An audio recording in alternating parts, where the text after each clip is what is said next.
Listo.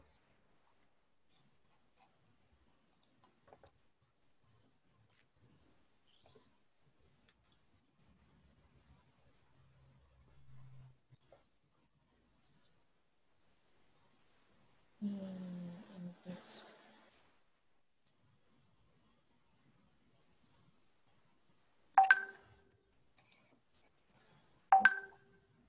Buenas tardes a todos los presentes que hoy nuevamente nos acompañan a los ciclos ambientales. Hoy nuestro conversatorio trata sobre el medio ambiente con personalidad jurídica y es promovido por nuestra Secretaría Socioambiental del Centro Estudiante de Derecho de la Universidad Católica Valparaíso. Mi nombre es Melanie Barría y junto a María Francisca Ullón seremos moderadora de este encuentro. Muchas gracias, Melanie. Daremos paso a la presentación de nuestras expositoras. Hoy nos acompaña la profesora Claudia Mejías Alonso, abogada y doctora de nuestra Casa de Estudios, profesora del Diplomado de Derecho Ambiental y de las cátedras de Derecho Civil de nuestra Escuela de Derecho.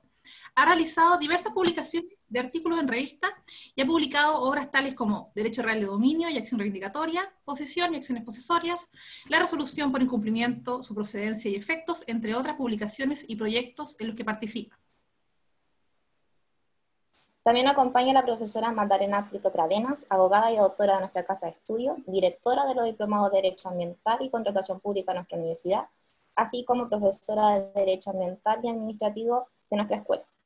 Además, ha realizado diversas publicaciones de artículos en revistas como coautora del libro de la justicia ambiental ante la jurisprudencia, actas de la segunda jornada de justicia ambiental, y sus principales proyectos de investigación de FONSIC son bases jurídicas para la acuicultura sustentable, análisis de la eficacia de los instrumentos de gestión ambiental del año 2006 como ayudante de investigación. Muy bien. Dentro de las temáticas ambientales que han cobrado relevancia, encontramos aquella que trata respecto del otorgamiento de personalidad jurídica al medio ambiente. Esta tarde profundizaremos en su análisis jurídico. Profesora Mejías, para hablar de estos temas, vamos a dar turnos de habla a nuestras invitadas, alternándolas.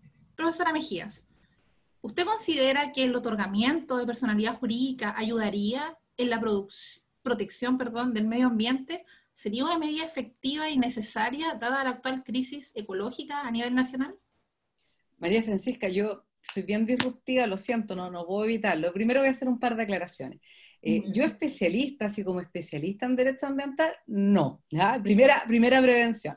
Pero me parecía un poco impresentable decirle a mis queridos estudiantes y negarme esta invitación, entre otras cosas, porque estos conversatorios me parecen magníficos, de verlos y de que conversemos de cosas, y le he dicho al presidente del centro de alumnos que sigan con la iniciativa, entonces ya sustraerme per se lo encontraba un poco impresentable.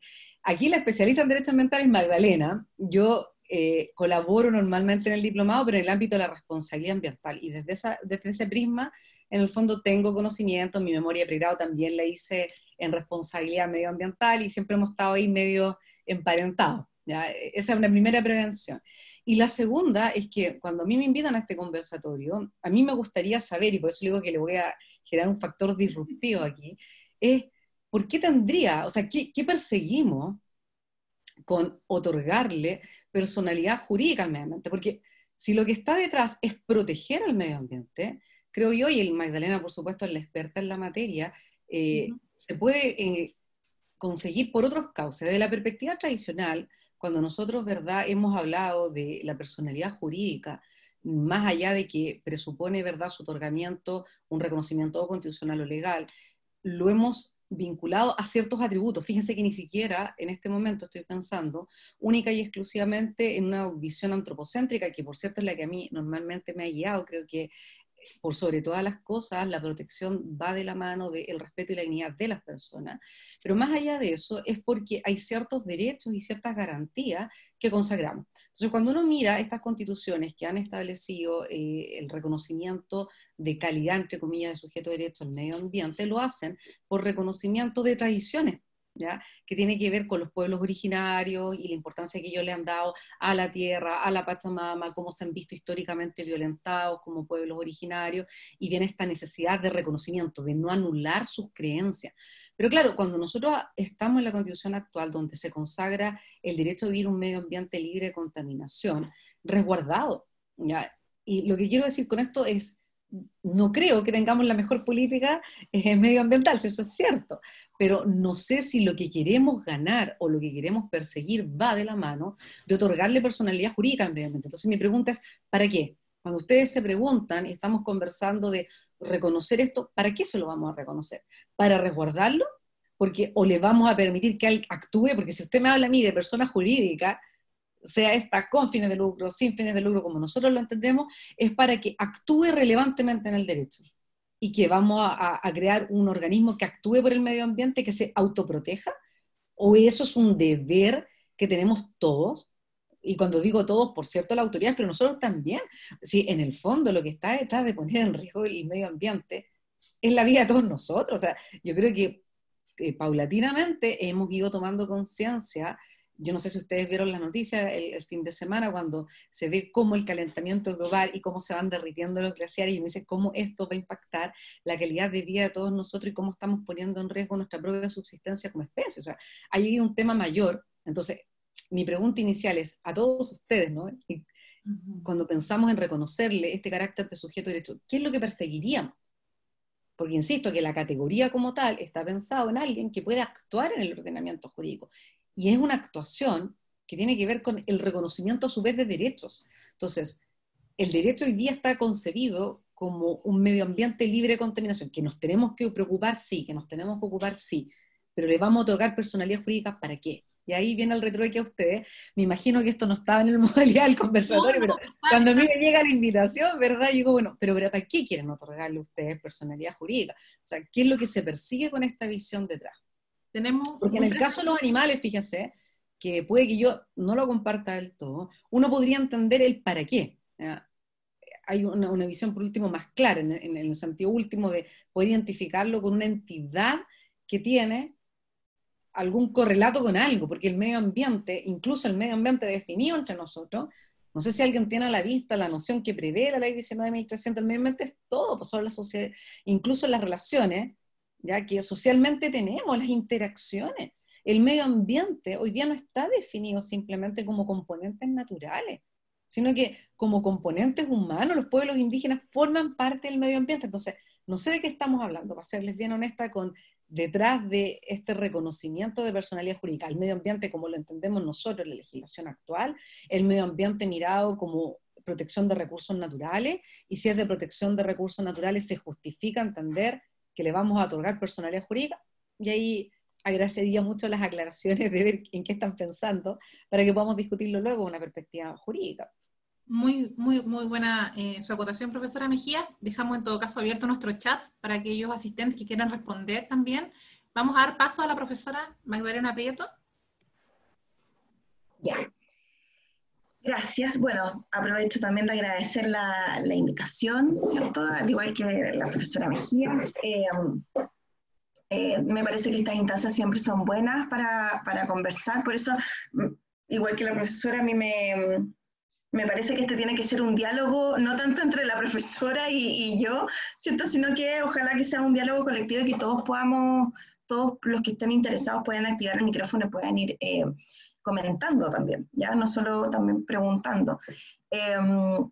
Porque en realidad cuando uno piensa en esto de la personalidad jurídica, de lo que ustedes han denominado el medio ambiente, y ahí es importante la precisión que hace la profesora,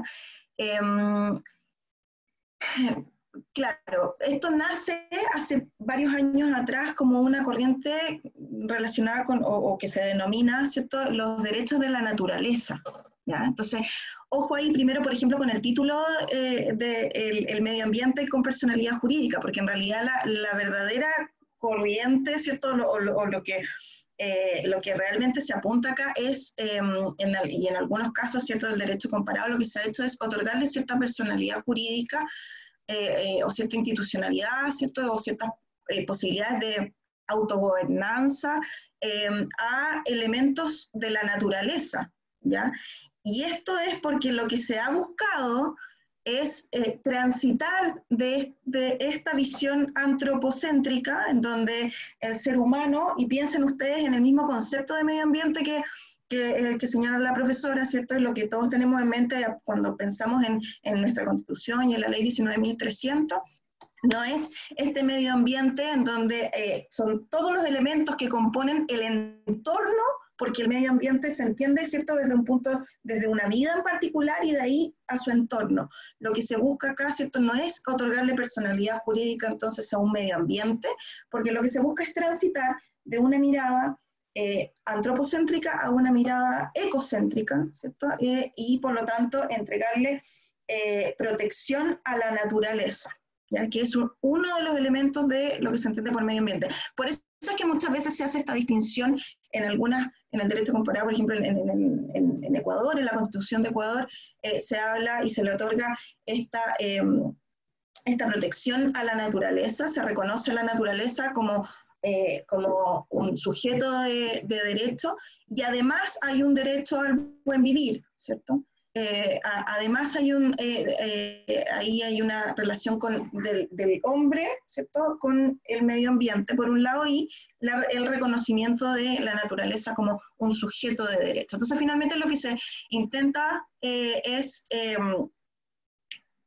tratar de darle una mayor protección o eso es lo que se dice, ¿cierto?, darle una mayor protección y transitar a esta mirada ecocéntrica. Ahora, volviendo a la pregunta original, ¿cierto?, si es que se requiere otorgarle personalidad jurídica, mira, yo creo que aquí no hay que idealizar ninguna de las posturas que uno pueda tener al respecto, ni tampoco ninguna de las soluciones, porque finalmente todos los países, ¿cierto?, tienen distintos sistemas normativos, tienen distintas formas de verlo. Efectivamente, muchas de lo que ha pasado en Ecuador, en Bolivia, en Colombia, en Nueva Zelanda, en India, ¿cierto?, ha tenido mucho que ver con esta mirada de los pueblos originarios y de cómo tratar de incorporar esta mirada a los sistemas jurídicos que tienen una mirada más bien occidental, ¿ya?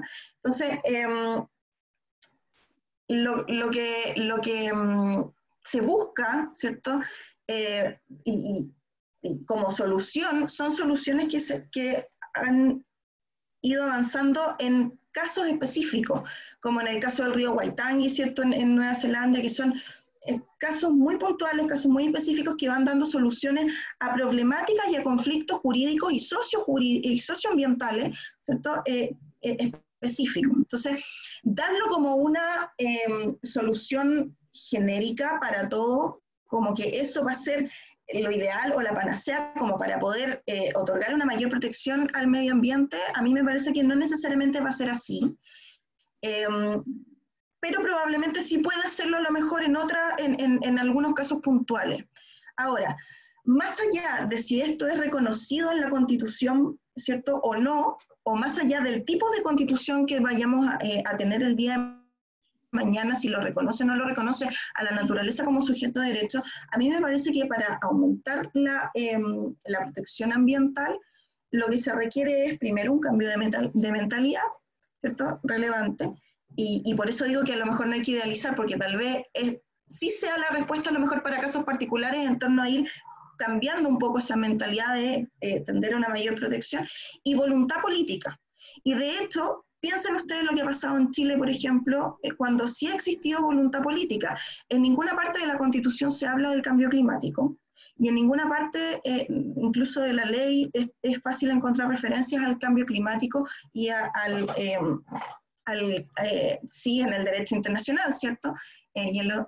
Pero no existe ninguna norma, ninguna ley, ningún reglamento, ningún decreto que haya señalado nada respecto a las obligaciones y a la carbono neutralidad. Sin embargo, en virtud de voluntad política, se logró llegar a un acuerdo para ir, ¿cierto?, cerrando ciertas centrales termoeléctricas, por ejemplo. Entonces, a mí me parece que para mejorar la protección del medio ambiente se requiere, sin duda, un cambio de mentalidad y voluntad política, que es lo que se tiene que empujar, y eso es lo que permite también que la sociedad, la participación ciudadana, ¿cierto?, que la sociedad empuje el cambio con estos conversatorios, con la participación ciudadana en los procedimientos administrativos de toma de decisiones relevantes, ¿cierto?, en la política, etc.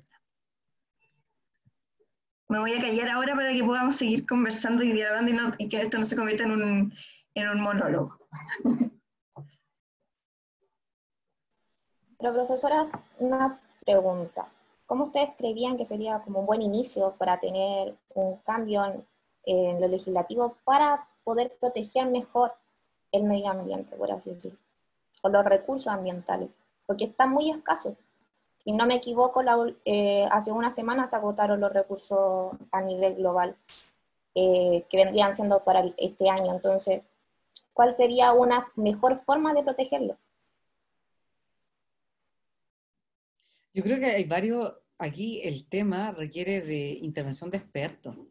Y cuando digo de expertos, tiene que ver con análisis científico de la capacidad del suelo y de los recursos naturales para la explotación.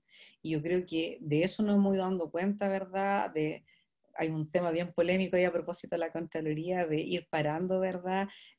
Ciertos talas y de bosques que tiene un impacto que probablemente no tiene que ver con el bosque propiamente tal, porque era bosque nativo de poco valor, pero sí tiene que ver, por ejemplo, con problemas de impacto del uso del agua. Entonces, yo creo que a nosotros lo que nos hace falta en general es dar paso a exigencias más altas en lo que tiene que ver con los impactos desde una perspectiva científica de todos los proyectos que se van a implementar. Hoy día la política medioambiental divide los proyectos, algunos tienen que someterse al sistema de evaluación de impacto ambiental y otros no, pero así todo yo creo que las capacidades reales, y ahí la Magdalena es más experta que yo en el tema, de fiscalización, tengo la impresión es bastante más reducido, y porque además en esta materia el sistema tiene y ha adoptado, y por eso digo la Magdalena es la experta, pero yo creo que ha tomado un sistema más bien preventivo que precautorio, ¿no? O sea, está pensando, ¿verdad?, en cómo prevenir, pero como en estas materias muchos conocimientos científicos no están lo suficientemente acabados, nosotros hoy día el sistema está pensado en aquellos conocimientos que existen y no en aquellos eventuales. Entonces, en ese contexto y en esa dualidad es donde yo creo que nosotros podríamos avanzar. Entonces, si la preocupación fuera realmente de protección del medio ambiente, habría que asumir no solo aquellos riesgos que hoy día están por acreditados, sino aquellos que son eventuales y que efectivamente podrían verificarse. Lo que pasa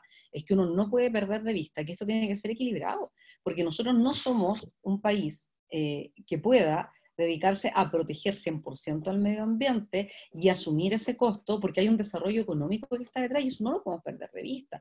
Y ha sido una discusión no solo en Chile, sino que a nivel mundial, porque detrás de esto está la sustentabilidad y el desarrollo económico. O sea, detrás de esto también está el ingreso económico de las personas y el poder acceder a su vez a bienes básicos. Entonces, esto es una cadena bastante circular y por eso las medidas y las políticas públicas requieren yo diría mucha cautela y mucha mesura en su implementación, porque no vaya a ser cosa que por una protección desmedida del medio ambiente se empiecen a afectar también actividades económicas. O sea, aquí esta idea de desarrollo sostenible yo creo que debe ser un pilar fundamental, pero también debe ir de la mano de la educación y de un desarrollo importante científico. O sea, aquí esto tiene que ir de mano de los expertos. Hoy día, cuando alguien ejecuta un determinado proyecto, si no está bien asesorado, los riesgos posibles al daño al medio ambiente son altísimos.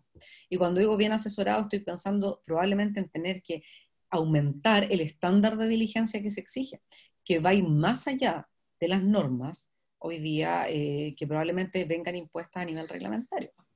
No sé, Magdalena, usted como experta, ¿qué piensa? Sí, yo creo un poco lo mismo. A mí me parece que, bueno, desde un punto de vista legal, tal vez el fortalecimiento del diseño institucional es relevante. La verdad es que las normas en materia ambiental cuesta mucho que salgan del Congreso. Tenemos un servicio de biodiversidad y áreas protegidas, el SBAP, ¿cierto?, que lleva muchos años en tramitación, que lo que busca es buscar una institucionalidad que permita administrar de manera correcta la biodiversidad y las áreas silvestres protegidas, las áreas protegidas en general, ¿cierto?, en nuestro país, y todavía está ahí no se ha podido, ¿cierto?, convertir en ley e implementar. Lo mismo con la Superintendencia de Medio Ambiente. Ahora, la superintendencia efectivamente existe, tiene herramientas muy potentes herramientas que además buscan, y a mí me parece que es un enfoque que es muy adecuado para la protección ambiental, que buscan el cumplimiento normativo más que ¿cierto? El estar de manera reactiva, ¿cierto? Sancionando a quienes no cumplen, pero sin duda también es una institucionalidad que podría ser un monstruo en términos de, legalmente está y jurídicamente está muy armado, pero desde el punto de vista, por ejemplo, de recursos, no lo está, como dice la profesora. Entonces, claro, le podemos otorgar, por ejemplo, a las instituciones todas las facultades del mundo, pero si no les otorgamos los recursos, el presupuesto que requiere, ¿cierto? Ahí obviamente no es mucho lo que se puede hacer en la institucionalidad. Entonces, de nuevo vamos a la educación, al cambio de mentalidad, ¿cierto? Esto no va con una ley, y esto yo siempre le digo a mis alumnos, el problema está en que nosotros somos de un sistema en donde creemos que todo se puede solucionar con una ley. Y eso no es así. A veces la ley incluso es un mal remedio para los problemas, sobre todo cuando se trata de problemas ambientales. La educación, la gestión en materia ambiental es sumamente relevante. Por eso es que la ley está, los pilares de la ley 19.300 están, ¿cierto?, sus bases en instrumentos de gestión ambiental, porque la gestión en materia ambiental es lo relevante. El sistema de evaluación de impacto ambiental, que lleva años, ¿cierto? Todos sabemos dónde están las falencias de la evaluación de los proyectos, y sin embargo, me parece a mí que ha ido sin mayores modificaciones legales, que sin duda hay que hacerlas, ¿cierto? En algunos ámbitos. Sin duda que hay desafíos, pero a mí me parece que el estándar de evaluación técnica, si uno ve las evaluaciones que se hacían, la evaluación técnica de los proyectos que se hacían hace 10, 15 años atrás, con lo que se ve ahora, es un estándar absolutamente distinto en la evaluación. Y a eso es lo que hay que apuntar, a mejorar, por ejemplo, la calificación técnica de los funcionarios de la administración que están relacionados con la evaluación de proyectos, con los sectorialistas, ¿cierto? La Dirección General de Agua, mejorar, están las competencias, por ejemplo, en materia de glaciares, que no hay una ley, ¿cierto?, que se está discutiendo si es que se debe crear esta ley para proteger a los glaciares. Bueno, resulta que el Ministerio de Medio Ambiente tiene todas las competencias para generar, por ejemplo, y la DGA también, el catastro de los glaciares, mejorarlo, buscar, el Ministerio de Medio Ambiente puede tener una línea de base, ¿cierto?, para determinar el estado de estos glaciares, para ver de qué manera mejorar, en la medida que mejoramos la información, mejoramos también las herramientas para poder ejercer mejores políticas públicas, ¿ya? Para poder crear mejores políticas públicas en materia de protección. Entonces, si bien es cierto, obviamente hay que mejorar muchas cosas en materia de ley, ¿cierto?, que es materia de ley, pero no hay que quedarnos solamente en que jurídicamente tenemos que crear leyes para poder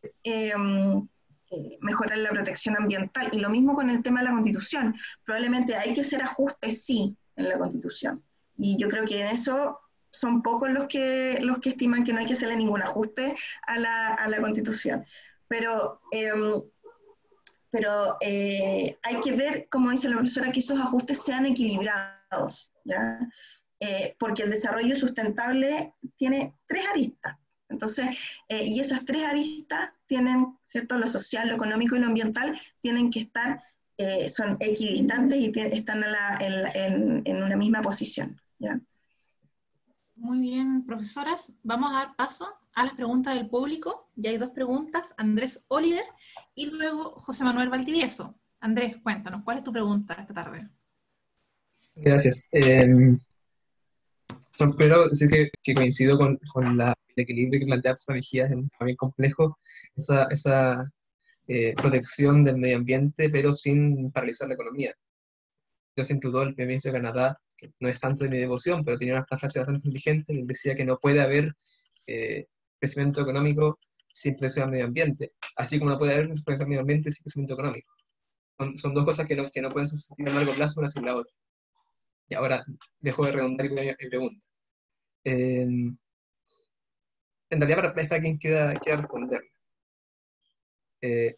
Hace tiempo me tocó analizar un caso, el caso de la mina Invierno en el sur, una mina de carbón, cuya RCA fue revocada por el Tribunal Ambiental, pero ahí uno de los argumentos de los reclamantes era, que finalmente no fue acogido por el tribunal, que con la mina de carbón esto producía un impacto muy negativo en el cambio climático.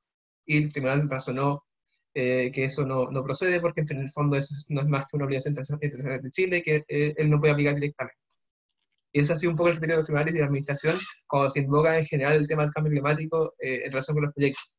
Entonces quería preguntar a quien quiera cómo es posible, o cómo se ha hecho en los lados, si es que se ha hecho, de considerar ese factor, el factor incidencia de un proyecto, de una actividad en el cambio climático, particularmente en el seno de las evaluaciones ambientales. Si debe concretarse a través de instrumentos más prácticos, más de mediciones, o puede utilizarse este parámetro en su amplitud, o cómo se ha hecho. Esa es mi consulta. Damos paso a las profesoras. Pueden elegir el orden en esta oportunidad. Magdalena, te doy la palabra. Claudia, eso ya te A mí, solo causas difusas, tú sabes, la causalidad me perturba. Sí, artículo 52. Oye, mira, el tema del cambio climático, bueno, un tema que está muy en boga, hay que tener ojo, eso sí, porque efectivamente ha habido jurisprudencia de los tribunales ambientales en Chile en algún par de casos, pero el último caso que hubo, hace 1 o 2 años atrás, ya, un año me parece atrás, o 1 año y medio, no sé, ya no sé en qué mes estamos ya a esta altura, pero del segundo tribunal ambiental, en donde se señaló y se indicó en ese caso en particular que sí debía incorporarse la variable del cambio climático en la evaluación ambiental de proyectos. ¿Ya? Entonces, nuevamente, ojo ahí, porque la labor que hacen por un lado, yo les hablaba de la voluntad política, pero también el cómo se interpretan las normas, puede hacer un mundo de diferencia. Aquí hay que interpretar la Constitución, las leyes, los reglamentos, ¿cierto? El cómo lo hacen y la jurisprudencia, cómo va delineando, ¿cierto? La protección ambiental es bastante relevante. Entonces, fíjense que en ese caso, el segundo tribunal ambiental, a diferencia de lo que pasaba con el Tribunal Ambiental de Valdivia, ¿cierto? En donde señaló que no debía incorporarse el criterio del cambio climático, en el caso del segundo tribunal ambiental sí lo incorporó y dijo, usted dejó sin efecto esa resolución de calificación ambiental y le dijo, usted incluya la variable del cambio climático en su evaluación, en la evaluación de su proyecto. Y eso es bastante novedoso porque es lo que se está discutiendo, ¿cierto? Y cómo se ha hecho en otros países. Bueno, en otros países lo incluyen, por ejemplo, en la línea de base. Los que no conocen bien el sistema de evaluación de impacto ambiental, obviamente les comento que la línea de base, normalmente lo que uno siempre ha dicho, ¿cierto? Que para evaluar los impactos de un proyecto, uno tiene que primero, como metodología general, es mucho más complejo que esto, pero como metodología general, describir el medio ambiente que existe, ¿cierto? Actualmente, sin el proyecto, que es una especie de fotografía de la flora, la fauna, ¿cierto? En general el medio ambiente, cómo está, y luego proyectar, ¿cierto? Nos vamos a imaginar y vamos a proyectar todo esto con modelos, etcétera. Por eso le digo que es mucho más complejo, pero se predice, ¿cierto? Es una actividad predictiva de cómo se va a comportar ese medio ambiente con mi proyecto. Por lo tanto, ¿cuáles van a ser los impactos, ¿cierto? La incidencia de mi proyecto en ese medio ambiente que yo estoy describiendo? Bueno, el incorporar la variable del cambio climático en la línea de base implica que esta fotografía ya no es estática, sino que vamos a aplicar la predicción no solo en qué es lo que va a pasar con mi proyecto, sino que además tenemos que aplicar la predicción en la línea de base. Es decir, yo voy a describir en mi medio ambiente hoy día, pero ya no solamente me interesa el impacto que va a tener en ese medio ambiente, porque el medio ambiente lo vamos a entender como algo dinámico y vamos a predecir que los efectos del cambio climático, ¿cierto? Como elemento externo, va a generar que a lo mejor, no sé, el recurso hídrico va a tener importantes variaciones de aquí a mediano o largo plazo.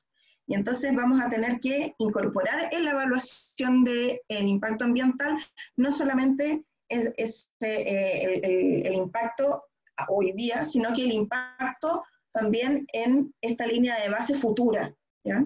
Que obviamente, como además son predicciones, podría estar eventualmente con algún margen de error.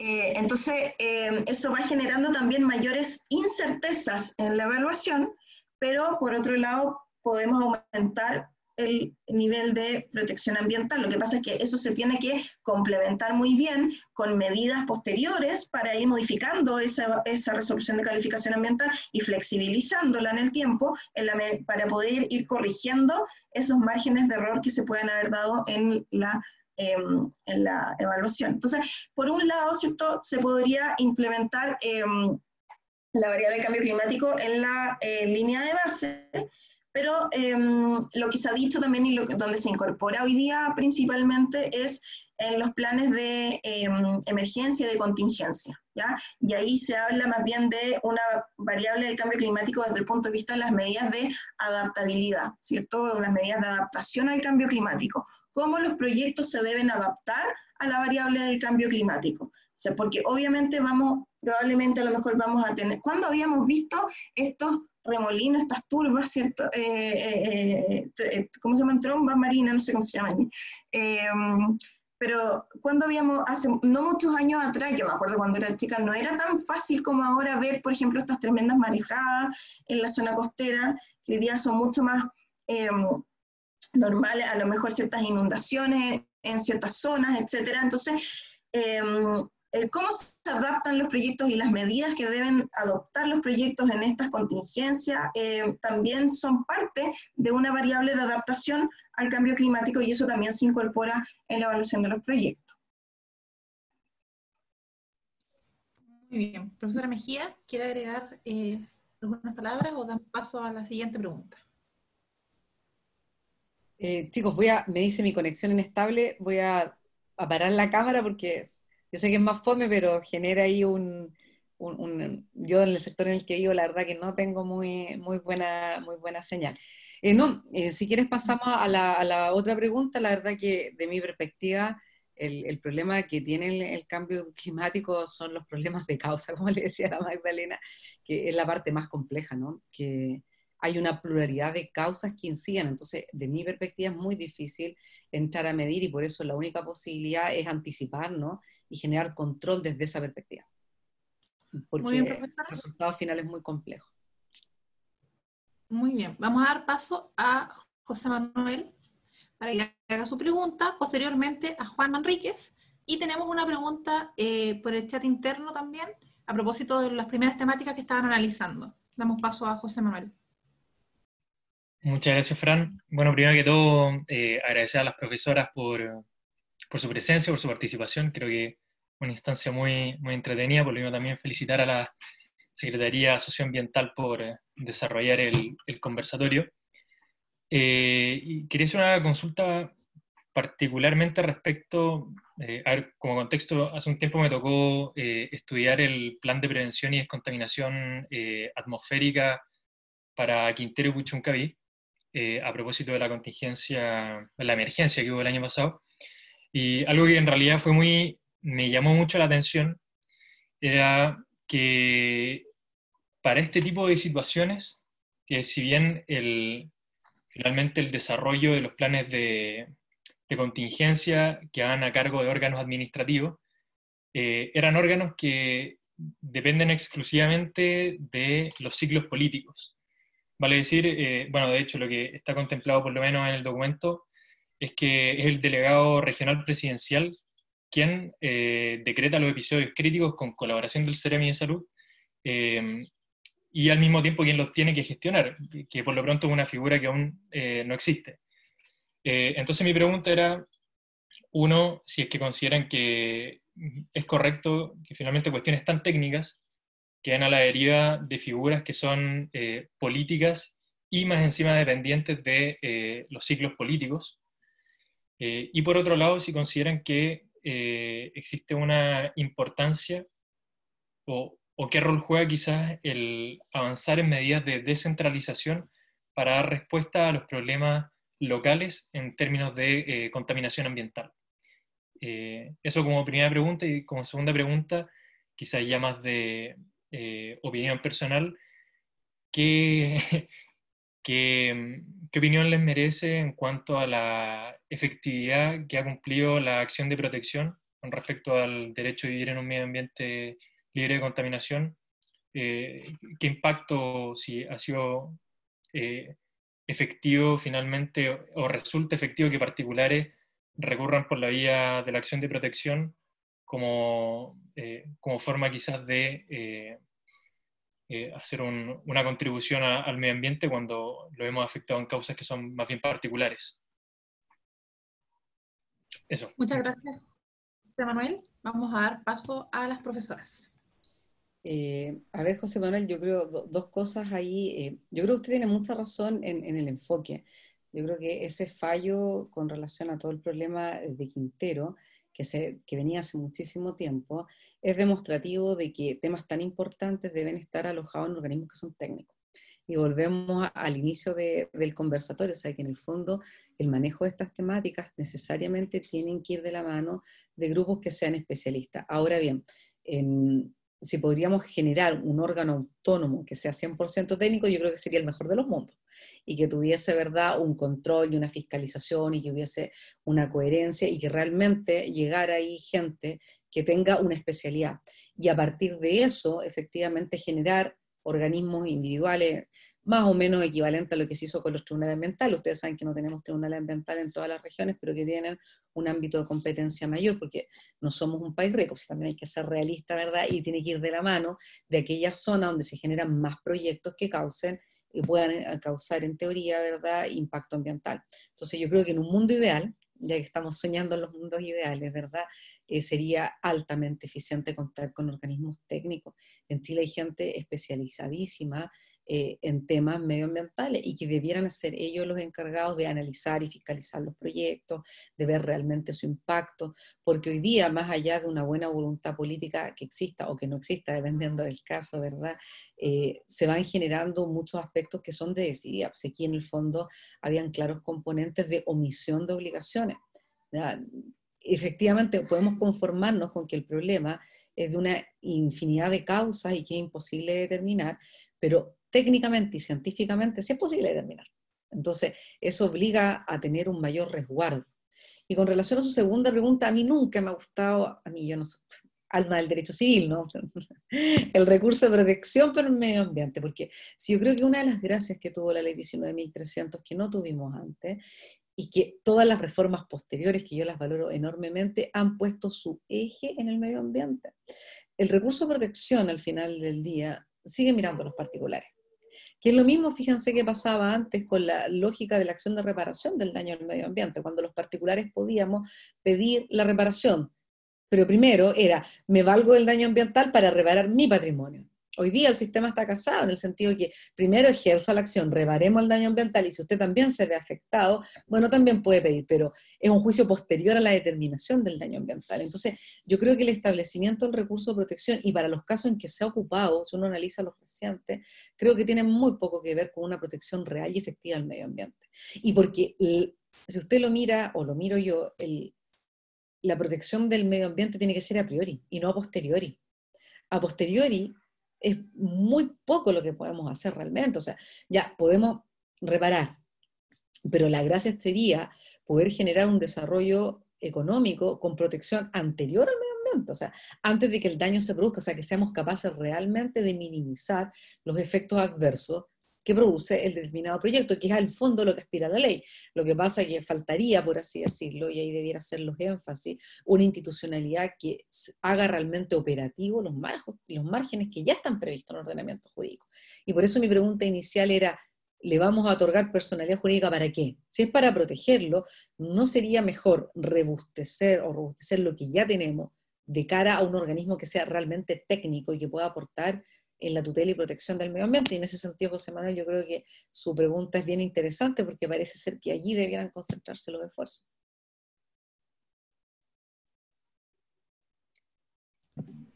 Muchas gracias, profesora Mejías. Damos paso a la profesora Magdalena. Sí, a ver, hola José Manuel. Hola, profesora. Qué gusto verte acá.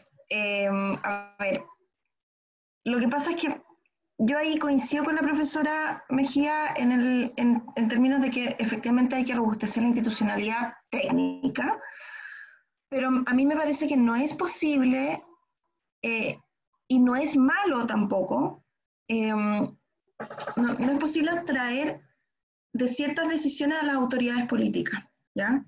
Tal vez el caso de Quintero puede ser un muy buen caso de laboratorio, pero a lo mejor no es el mejor caso para estos efectos, ¿cierto? Por todo lo que conlleva, pero a ver, por ejemplo, en el caso del sistema de evaluación de impacto ambiental, que siempre se ha hablado mucho de si tiene que existir una agencia que sea autónoma y solamente técnica y evitar la intervención de figuras o autoridades políticas en la evaluación.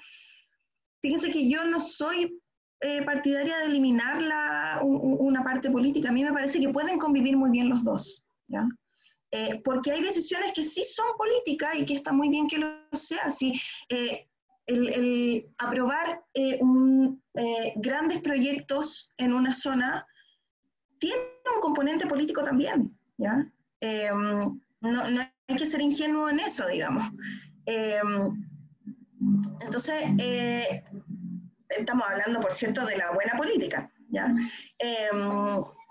Pero hay que entenderlo desde ese punto de vista, ¿ya? En el caso del plan de descontaminación, bueno, ese plan y todos los planes en general, lo que hacen es que esos episodios se establecen por parte de las autoridades que por ley tienen competencia para ello. Si es el Ceremi de Salud el que tiene competencia en materia de salud pública, digamos, entonces, ¿quién más lo puede establecer? Y además es muy complejo pensarlo desde el punto de vista técnico, como un solo órgano, porque lo vemos, por ejemplo, en el Tribunal Ambiental, es muy complejo abordar todas las aristas ambientales técnicas, ¿ya? Porque se requiere de muchos profesionales, algo muy transversal, ¿ya? Entonces, muchas veces se requiere de muchos profesionales y ahí está también, por ejemplo, el Ministerio de Medio Ambiente en algunas decisiones, el Ceremi de Salud, en otras decisiones estará la superintendencia, en otras decisiones estará, bueno, en este caso el delegado presidencial, ¿cierto? Porque muchas de estas cosas también tienen, como les decía, un componente político, ¿ya? Lo que pasa es que a mí me parece que hay que fortalecer lo técnico para que lo técnico sea un insumo, insisto, la información para tomar decisiones de política pública tienen que ser muy bien nutridas por lo técnico, ¿ya? Ahí, entonces, a veces no se toman buenas decisiones, o a veces también, y por eso digo que no es un buen ejemplo el de Quintero Puchuncaví, porque a veces también pasa que no tiene que ver con la información, sino que tiene que ver, además, también con un tema de voluntad, ¿ya? Entonces, a mí, yo creo que ahí obviamente también va a depender de las competencias que tenga cada órgano y para lo cual se está, cada instrumento de gestión ambiental va a tener, ¿cierto? Un componente de esta naturaleza. Respecto del recurso de protección, ahí yo tengo un poco mi corazón dividido, porque si bien es cierto, cuando uno ve la historia del recurso de protección, la verdad es que cuando uno mira por el 19 número 8, la mayoría de los recursos de protección que a lo mejor sí han tenido un buen aporte desde el punto de vista de la protección del medio ambiente, no necesariamente han sido por el 19 número 8, han sido por otras garantías, ¿ya? Por ejemplo, desde el punto de vista de la garantía de la igualdad ante la ley, ¿ya? Entonces, han sido a través de otras garantías y no necesariamente del 19 número 8 que se ha logrado ciertos pronunciamientos que se podrían entender como que ayudan a la protección del medio ambiente. Ahora, que ayudan a la protección del medio ambiente también, por eso les decía, mi corazón dividido, porque me pasa que, por ejemplo, en el fallo que comentaba la profesora Mejía de Quintero Puchuncaví, que es un fallo que ha sido muy comentado, muy bullado, que ya lleva más de un año, ¿cierto? En donde la Corte Suprema hace un tirón de oreja, ahí uno podría decir, bueno, wow, qué fallo, qué bien, la Corte Suprema está tirando la oreja y ayudando a que se mejore la condición ambiental, pero la verdad es que cuando llevamos ya más de un año y revisamos qué es lo que se ha hecho y qué es lo que se ha cumplido respecto a ese fallo, no, es bastante poco, la verdad.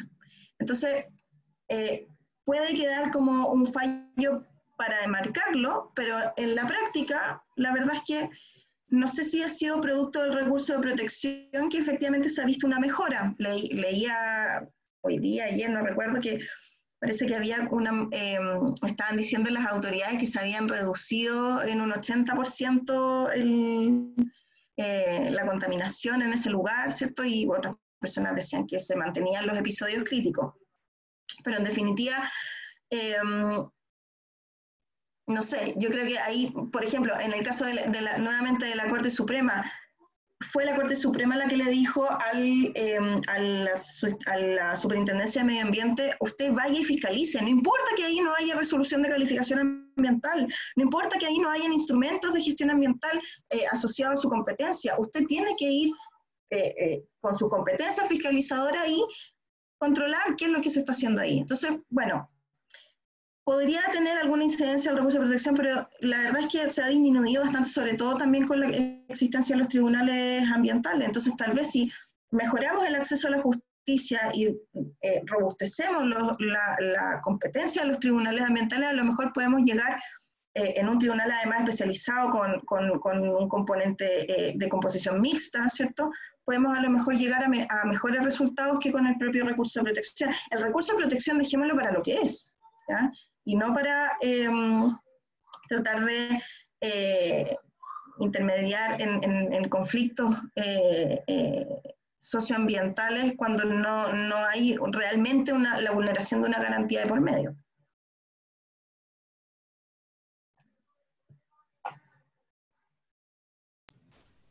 Muy bien, profesoras. Vamos a dar paso entonces al joven Manríquez, que había levantado la mano en el chat. No sé si sigue ahí todavía. Sí. Hola, ¿se escucha? Sí, se escucha, perfecto. Perfecto.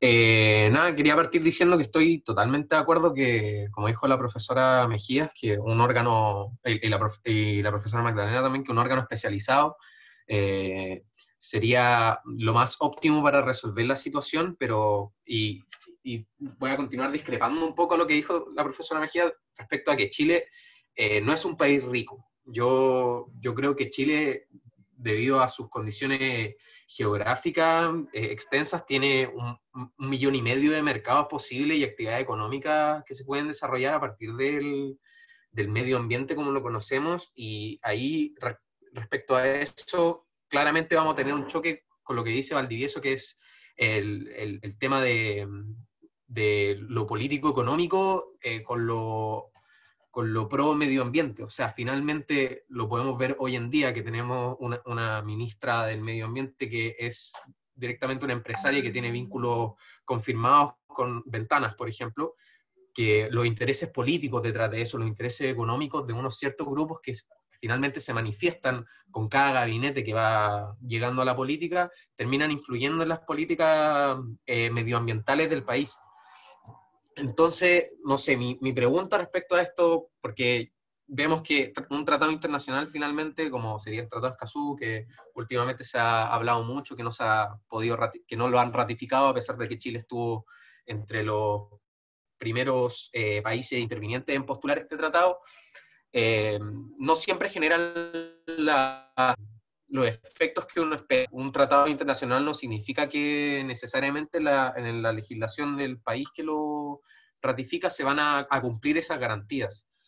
Entonces mi pregunta sería, como, ¿por qué no, o sea, qué tan viable consideran la situación que, por ejemplo, se da en Ecuador, en Bolivia, que se reconoce a la Pachamama, a la tierra en sí, como se le atribuye, personalidad jurídica? Quizá no puede hacer por sí misma valer sus derechos, pero, no sé, tampoco lo puede hacer, por ejemplo, un menor de edad. Se puede hacer una ficción que la Pachamama, por usarlo como término para referirme más fácil, sea sujeto de derecho, pero que cualquiera puede interponer una acción cuando se vea mermado como el cuidado o la integridad de esta.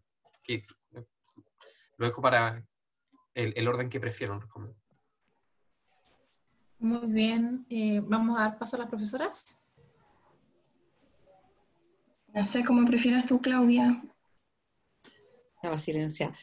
Lo cierto que de verdad sigo con conexión muy inestable, voy a apagar la cámara. Me carga hacer esto porque yo a mis estudiantes, los que saben que son mis alumnos, los molesto mucho, que es muy feo estar con la cámara apagada, pero no me queda otra, porque si no se me quedan todos congelados. La verdad a mí me pasa, tengo mis aprensiones con esta idea de las acciones colectivas, de que al final del día terminen entrabando y se ocupen y se usen para un sinfín de cosas.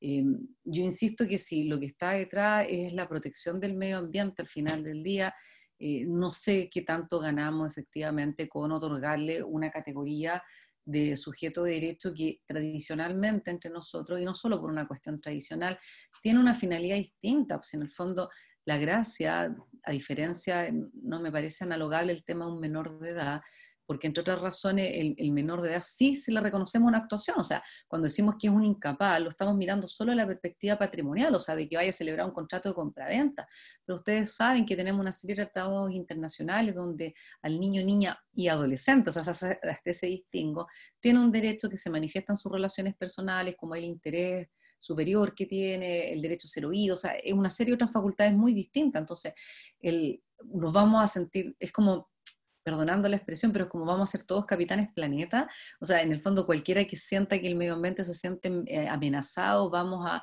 ir a actuar en representación de él, cuáles van a ser los parámetros, vamos a tener que generar un parámetro muy alto y al final vamos a tener una serie de acciones que van a ser desestimadas antes por no cumplirse con la legitimación.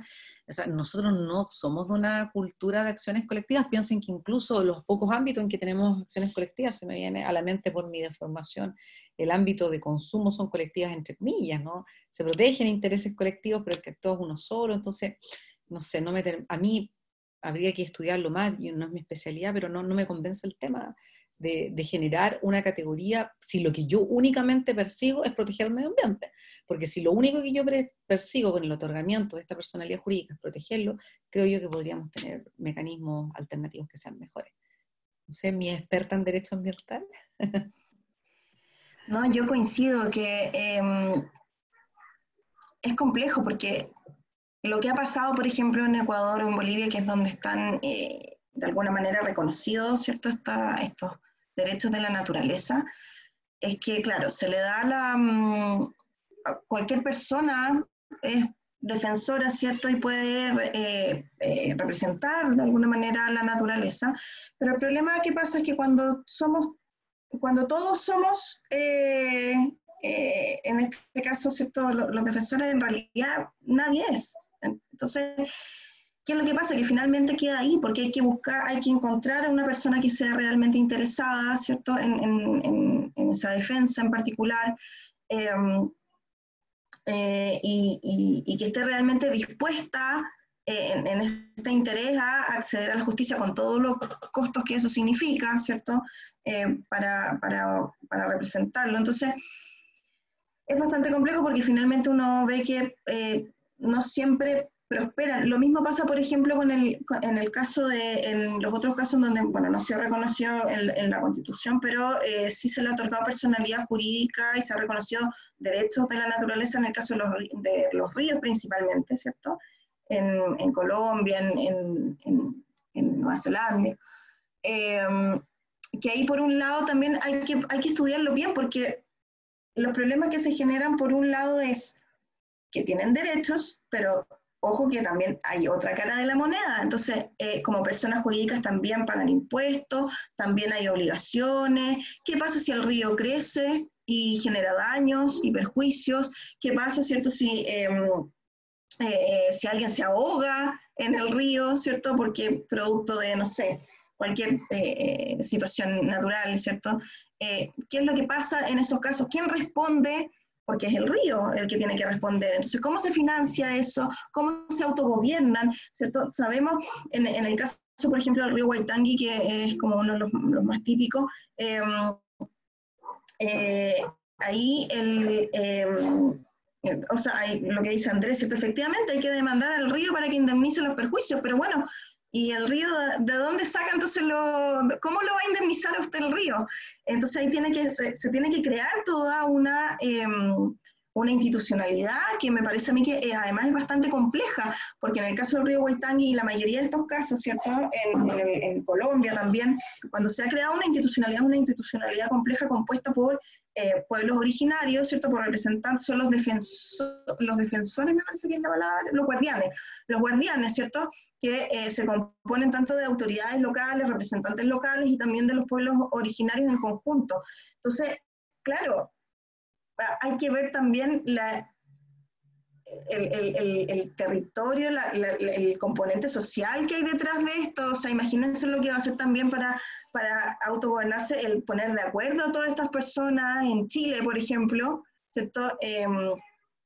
Para poder lograr acciones concretas, ¿ya? Entonces, no sé, yo insisto, es complejo y también creo que están todas estas preguntas que yo me hago hoy día, son preguntas que están en el aire, incluso en el derecho comparado, donde se están implementando todavía estas personalidades jurídicas de elementos naturales. Entonces, bueno, hay que seguir analizándolo. No me cierro, ¿ya? No me cierro por eso digo, yo creo que hay que analizarlo y estudiarlo muy bien para ver si es efectivamente lo que va a mejorar la protección ambiental, o como dice la profesora, tal vez no va a generar necesariamente una protección ambiental, ¿ya? Va probablemente puede que en ciertos casos incluso sea peor para casos concretos. Muy bien, profesoras. Nos llega una pregunta desde el público del chat, es una pregunta amplia y tiene relación con lo que estábamos conversando recién. Nos cuenta, voy a leerla. Hace un par de semanas el Senado estaba revisando el proyecto denominado Proinversión, ¿ya? En el cual uno de sus objetivos declarados en el mensaje de este mismo proyecto fue justamente eliminar requisitos considerados como burocráticos respecto a la calificación del impacto ambiental. Bueno, eso mismo en relación a la situación económica que se refirió la profesora Mejía y también la profesora Prieto. ¿Qué sucede? Hay muchos economistas que promueven esta eliminación de la denominada burocracia y para que se permita, dice, llamar a economistas. ¿Ustedes consideran que hay alguna colisión entre los intereses? ¿Se podrá hablar de que hay una prevalencia? ¿Qué se estaría privilegiando? Pregunta el asistente, Valentina.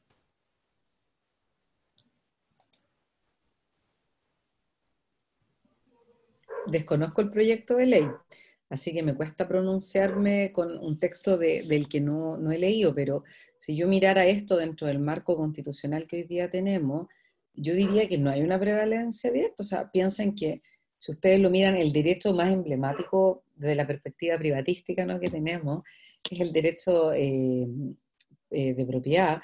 El derecho de propiedad reconoce entre sus limitaciones incluso lo que tiene que ver con resguardar la protección del medio ambiente, porque en último término, y con esta visión tan antropocéntrica que originó, ¿verdad?, toda esta normativa, es en el medio donde nos desarrollamos. Entonces, no sé si hoy día uno podría afirmar categóricamente en sentido amplio, ¿verdad?, porque estos proyectos muchas veces, ¿verdad?, quedan en nada.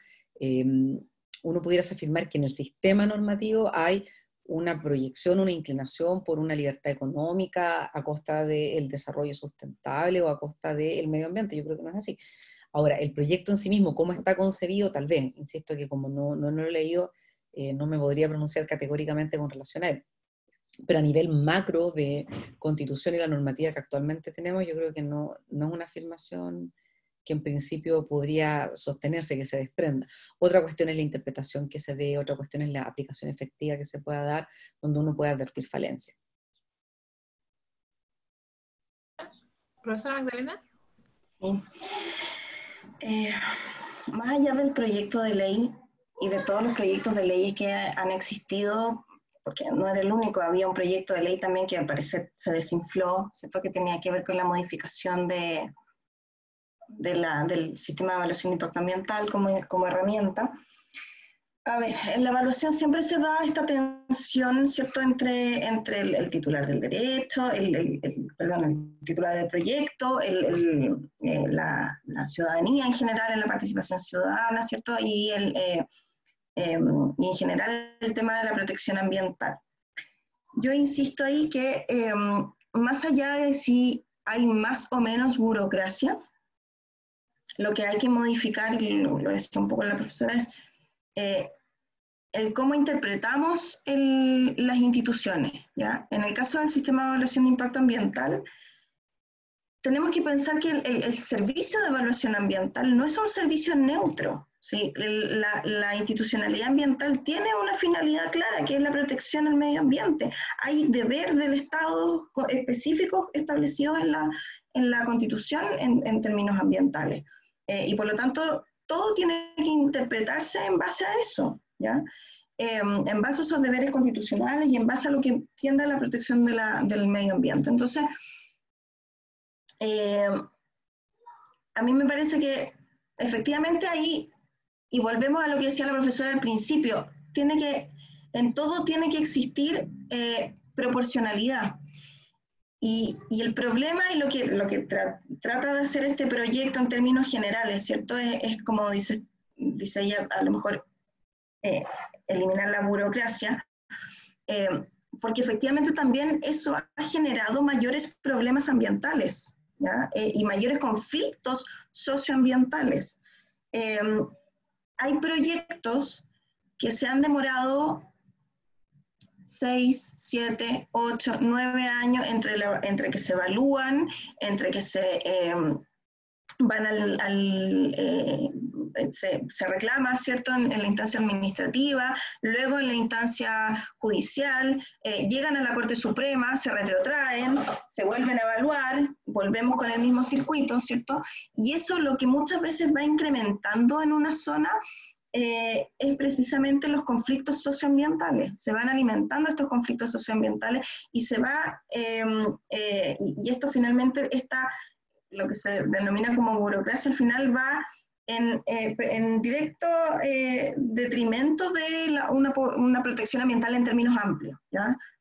Pensando en el medio ambiente con todos sus componentes. Entonces, yo creo que ahí a lo mejor, por eso digo, más allá del proyecto en particular, y el pronunciarme respecto a si el proyecto es bueno, es malo, ¿cierto? A mí me parece que sin duda, siempre las figuras se pueden mejorar, pero aquí lo que hay que hacer es mejorar la interpretación de las normas y robustecer la institucionalidad que existe hoy día, no solo desde el punto de vista legal, sino que también desde el punto de vista de los recursos, desde el punto de vista de la capacitación para funcionarios, ¿cierto? Desde el punto de vista presupuestario, por cierto, para mejorar las herramientas que tienen los propios servicios y que puedan desplegar sus potencialidades, sus facultades, sus atribuciones al máximo. Muy bien, profesoras. De hecho, ahora venía una pregunta también del público, muy parecida a lo que usted estaba respondiendo hacia el final de sus comentarios, y justamente decía, ¿qué cambio legislativo se requeriría en nuestro tratamiento jurídico que nos pueda asegurar la conservación y el cuidado del medio ambiente? Usted ya nos adelantó algunos mecanismos que podrían implementarse. Profesora Mejía, ¿usted quisiera agregar, según su opinión también? No, yo creo que con la Magdalena coincidimos y creo que ha sido como la línea común de todo el conversatorio, de que es posible robustecer la institucionalidad que tenemos, pues, y eso va de la mano necesariamente de recursos y de tener gente capacitada técnicamente para poder educar, fiscalizar, evaluar los proyectos que se pretenden llevar a cabo. Yo creo que ese es un terreno más o menos común. Yo creo que es el mejor incentivo para proteger realmente al medio ambiente, o sea, porque los proyectos van a seguir ejecutándose. O sea, pensar, ¿verdad?, que esa limitación va a existir no es real. Entonces, de qué manera en el fondo logramos que se absorban cualquier tipo de efecto que sea al final del día significativamente adverso al medio ambiente, y de qué manera minimizamos el impacto posible de todo este tipo de efectos adversos. Yo creo que ahí está el énfasis de cualquier tipo de modificación que realmente quisiera preocuparse de minimizar todo tipo de impacto en el medio ambiente. Muy bien, profesoras. Hay una última pregunta, igual si alguien quiere levantar la mano, este es el momento. Esta también nos llega por el chat y es a la profesora Prieto. Señalan que usted se refirió al derecho comparado, con otro tipo de precedentes normativos y jurisprudenciales de otros países, protecciones que se han dado. Se pregunta, ¿qué más podría contarnos a propósito del derecho comparado? ¿Cómo se ha tratado estos problemas? ¿Hay algún país que pueda servir de referente en que esté desarrollando ya una aplicación normativa que busque la protección del medio ambiente?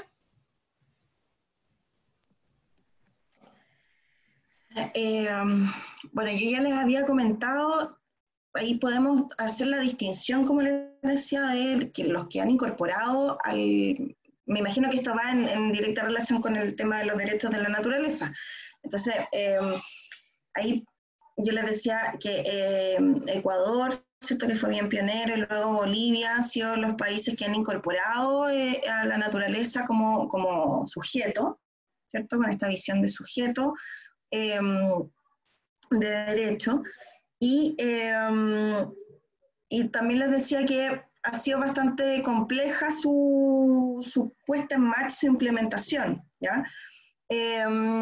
Está el caso de Colombia también, en que se hizo algo similar, pero no a modo legal ni constitucional, pero a raíz de la jurisprudencia de la Corte Constitucional de Colombia, se crea una figura parecida a la del río Huaitangui, ¿cierto?, en un río de Colombia, y se le reconoce, y esto es incluso más impresionante, porque es la propia jurisprudencia la que reconoce al río como un sujeto de derecho, e incluso ese mismo fallo crea una institucionalidad ad hoc para ese caso, ¿cierto? Y por otro lado, ¿cierto?, en el caso de Colombia y los otros casos, ¿cierto?, que son distintos a los de Ecuador y Bolivia, que eran los que le otorgan los derechos, ¿cierto?, y los reconoce como sujetos de derecho a un elemento en particular, normalmente ríos, ¿ya? Se está pensando también en montañas, en volcanes, en glaciares, ¿cierto? También hay un caso por ahí. Entonces, de reconocerlos como son un elemento muy particular. Entonces, son distintas respuestas que da el derecho, que ojo, que la mayoría de ellos, todos ellos, han nacido no desde un punto de vista desde un punto de vista de una visión que hay detrás, ¿ya? De una cosmovisión distinta. Y cómo tratar de insertar esa visión en el ordenamiento jurídico. Por eso digo que es difícil tener a un referente en el derecho comparado que nosotros digamos, esto es, para allá hay que ir. Por eso, o sea, no hay que idealizar todas estas respuestas, porque son respuestas que se dan en base a contextos específicos, como visiones específicas, ¿ya? Y que yo creo, esto lo digo de título personal, pero yo no sé si, por ejemplo, los pueblos originarios realmente, o por cierto, que valoran el hecho de que a lo mejor no sé, el río Huaitangui sea persona jurídica, pero yo no sé si para ellos es tan relevante, ¿ya? Porque en realidad lo que ellos siguen haciendo, ¿cierto? Y siguen teniendo la misma cosmovisión, ellos lo ven como la herramienta probablemente que tienen para poder generar ciertas acciones y poder defender o ser los verdaderos guardianes, ¿cierto?, de este río. Entonces, hay que tener ojo, como les decía, con idealizar y decir, este es el referente y para allá va, porque incluso en esos casos, que pues, son casos muy exitosos, a lo mejor, y estudiados como casos exitosos, también están estas otras preguntas que hasta el día de hoy no han podido ser respondidas de manera tan clara, ¿ya? De cómo va a responder en ciertos casos, ¿cierto?, el río como persona jurídica. qué pasa con las obligaciones, qué pasa con los impuestos, qué pasa, ¿cierto?, con todo ese tipo de cosas, con su autogobernanza, con los problemas que se generan internamente entre los mismos sujetos que lo representan. Entonces, yo diría que si hay que hacer un trabajo de buscar, de mirar, de revisar, pero también de traer eso a nuestra sociedad y a nuestro sistema jurídico y ver en nuestro contexto si eso es posible de aplicar o no. Yo me acuerdo, fue muy bullado, yo estaba en la escuela y cuando fue el cambio, ¿cierto?, en lo que en ese momento era la nueva institucionalidad y el nuevo procedimiento penal. Y lo que ahí se hizo fue, me parece que era en Alemania, ¿cierto? Bueno, yo no soy penalista, pero allá estaba el referente, ¿cierto? Traigamos de Europa este sistema que va a ser el mejor sistema que podamos implementar en nuestro país. Hicimos el código, sacamos la ley, empezamos a implementar y nos dimos cuenta que la implementación tenía un montón de problemas que a lo mejor se hubiesen resuelto si nos hubiésemos dado cuenta que eso que se aplica allá se aplica por una razón que a lo mejor aquí no funciona. Entonces, toda la sociedad y todos los sistemas normativos de alguna manera también hay que ir acomodándolos a la realidad. Y en materia ambiental no es diferente. Entonces, por eso, ojo con los referentes, hay que pensar los temas, pero también hay que ver cómo las cosas a veces se caen, ¿cierto?, después en las implementaciones. Muchas gracias, profesora Prieto. Vamos a dar paso a la profesora Mejías para las palabras finales también, que nos quiera señalar también. Bueno, yo comparto un poco, yo les adelanté al inicio que mi expertise no está en este tema, pero yo siempre me pregunto, con esta lógica, lo que es el derecho, que es la regulación del hombre en sociedad al final del día, el para qué. Entonces, a mí me gustaría mucho tener en cuenta, se me han quedado todos congelados, así que asumo que es mi problema de internet, pero bueno, voy a seguir hablando, espero que me escuchen. Yo tendría en cuenta el para qué, o sea, en el fondo, ¿qué perseguimos? Si al final del día es mayor protección, yo no tengo tan claro que el otorgamiento de su personalidad jurídica incida en una mayor protección. ¿Ya? Y eso habría que estudiarlo bien. Entonces, cuando establecemos categorías que tienen una serie de implicancias, habría que analizar también los pros y contras. Y aquí hay un tema de quien que no es menor, que probablemente hemos estado en una sociedad en el último tiempo muy enfocada en derecho. Y ustedes ya saben, como buenos estudiantes de derecho, que hay siempre un correlato que tiene que ver con las obligaciones y deberes que asumimos. Entonces, ese contexto tampoco hay que perderlo de vista. Entonces, si el único énfasis de pensar en otorgarle personalidad jurídica tiene que ver con su protección, probablemente, y en mi opinión actual, ¿verdad?, es inclinarme por robustecer lo que tenemos. No creo que se ganaría más hoy día, salvo que encontráramos algún modelo que fuera muy mega exitoso o encontráramos elementos que yo hoy día los desconozco, que generaran per se una mayor protección. Me cuesta creerlo, incluso así. O sea, voy a poner un ejemplo sumamente burdo que no es del medio ambiente, pero piensen cuántas leyes tenemos en contra de la violencia, en contra de la discriminación, y los hechos siguen pasando. Entonces, hay una idea ahí normativa errada, creo yo, que Magdalena también lo mencionó, que es pensar que todo lo solucionamos con leyes. Entonces, probablemente es mejor generar una interpretación más acorde, generar organismos que realmente puedan hacer su tarea y su labor desde una perspectiva más bien técnica, científica, que empezar a otorgarnos derechos, y vamos a estar llenos de derechos que no vamos a tener nunca cómo hacerlos efectivos. Y eso también es un riesgo, porque vamos generando un desmedro de las instituciones que tenemos, porque no representan nada, porque no van a tener un correlato con ningún tipo de realidad material posible, y eso al final es llenarnos de letras muertas. Y eso yo creo que socialmente en un Estado de Derecho es sumamente complejo y es un riesgo importante. Esa sería como mi reflexión final. Muy bien, profesora Mejías. Bueno, digamos al chat genérico llegó una pregunta, así que no la vamos a desconocer, estábamos casi con las palabras finales, pero ya vamos a leer a ver si podemos tener algún punto. Dice, nos escribe, de hecho, desde una integrante del centro de estudiantes, señala, que a modo de conclusión final, entonces, ¿no parece ser la mejor opción otorgarle personalidad jurídica o a sus elementos, como el río, la montaña, como según ustedes muy bien trataron, para otorgarle una mejor protección al medio ambiente? Hablamos de derecho a la naturaleza. ¿Creen ustedes que considerar el medio ambiente con personalidad jurídica implica necesariamente que se proteja más al mismo o es irrelevante en ese sentido? Nos pregunta una alumna. Básicamente, a lo mejor yo considero, a lo mejor leyendo la pregunta, que la persona quiere tratar de concluir si en verdad esto es irrelevante. O sea, podríamos irnos hoy de este chat pensando que es irrelevante que se le otorgue personalidad jurídica, y yo creo que a lo mejor ha quedado de manifiesto un poco que se otorguen otros mecanismos de resolución. Es como a lo mejor para que ustedes lo digan más expresamente. Yo creo que por ahí a lo mejor pasa.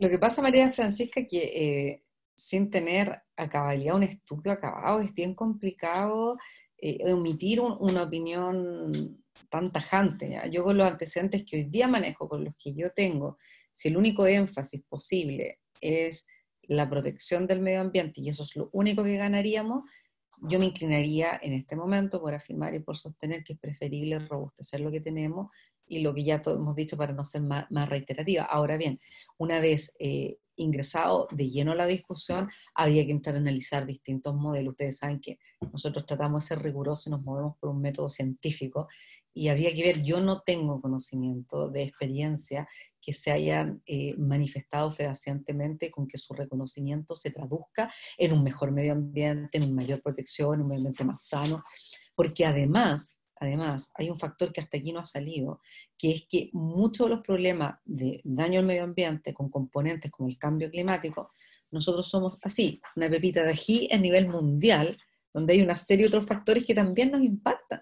Entonces, también hay que mirar que somos una isla dentro de muchas otras islas que contribuimos al final del día en lo que es el calentamiento global, en el cambio climático.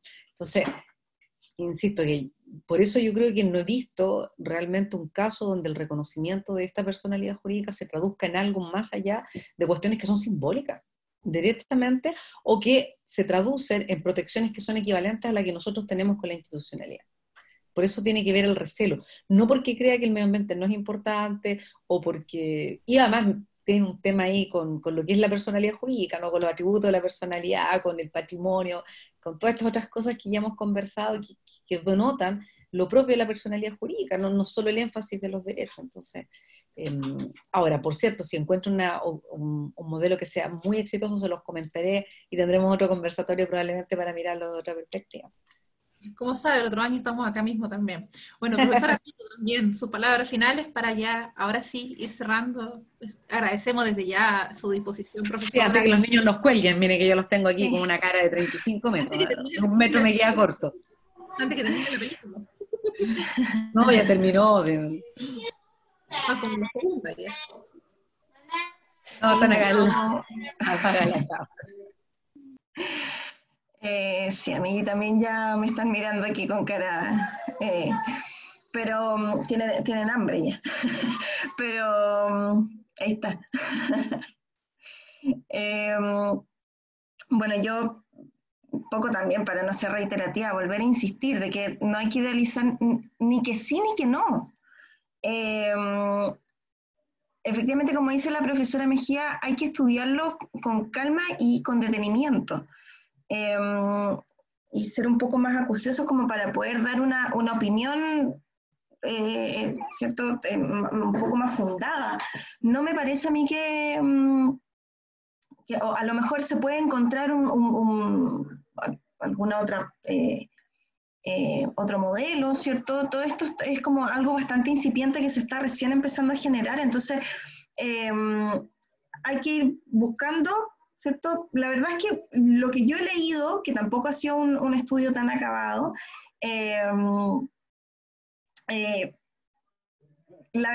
para los que establecen esto como algo muy genérico en las constituciones, en general se ha descrito como una protección débil, que no se ha permitido, no ha aumentado mayormente el nivel de protección ambiental.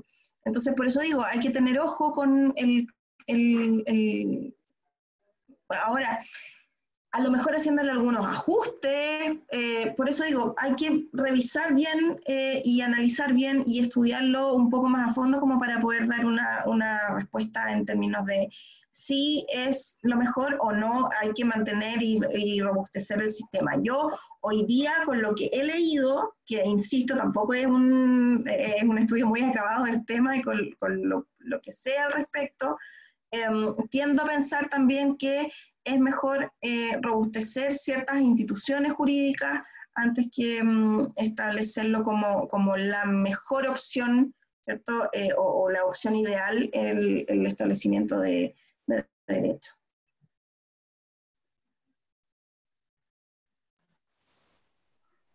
Queremos agradecerle a las profesoras por acompañarnos esta tarde, por su tiempo y su disposición. Estamos muy contentos de poder aprender cada día sobre estas temáticas ambientales y le invitamos nuevamente el próximo viernes a que nos acompañen en estos ciclos ambientales. Muchas gracias por su asistencia, profesoras, y a todos los participantes.